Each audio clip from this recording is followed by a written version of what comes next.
Nahum Chapter 3. Woe to the bloody city! It is all full of lies and robbery. The prey departeth not. The noise of a whip, and the noise of the rattling of the wheels, and of the prancing horses, and of the jumping chariots. The horseman lifteth up both the bright sword and the glittering spear.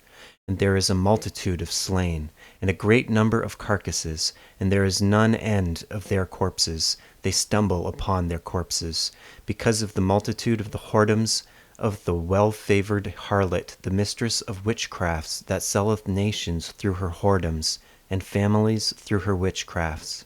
Behold, I am against thee, saith the Lord of hosts, and I will discover thy skirts upon thy face, and I will show the nations thy nakedness, and the kingdoms thy shame, and I will cast abominable filth upon thee, and make thee vile, and will set thee as a gazing stock. And it shall come to pass that all they that look upon thee shall flee from thee, and say, Nineveh is laid waste. Who will bemoan her? Whence shall I seek comforters for thee? Art thou better than Populus? No. That was situate among the rivers, that had the waters round about it, whose rampart was the sea, and her wall was from the sea. Ethiopia and Egypt were her strength, and it was infinite. Put and Lubim were thy helpers. Yet was she carried away, she went into captivity. Her young children also were dashed in pieces at the top of all the streets, and they cast lots for her honorable men, and all her great men were bound in chains. Thou also shalt be drunken, thou shalt be hid, thou also shalt seek strength because of the enemy.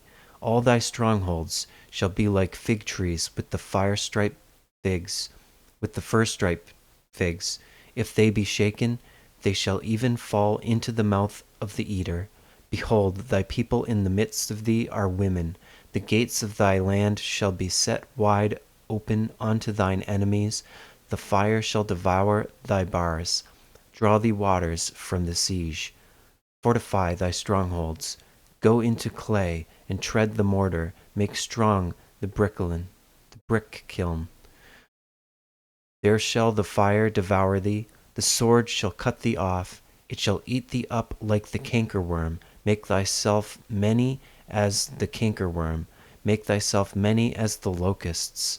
Thou hast multiplied thy merchants above the stars of heaven. The cankerworm spoileth, and flieth away. Thy crowned are as the locusts, and thy captains as the great grasshoppers, which camp in the hedges in the cold day. But when the sun ariseth, they flee away, and their place is not known where they are. Thy shepherds slumber, O king of Assyria. Thy nobles shall dwell in the dust. Thy people is scattered upon the mountains, and no man gathereth them. There is no healing of thy bruise. Thy wound is grievous. All that hear the bruit of thee shall clap the hands over thee. For upon whom hath not thy wickedness passed continually?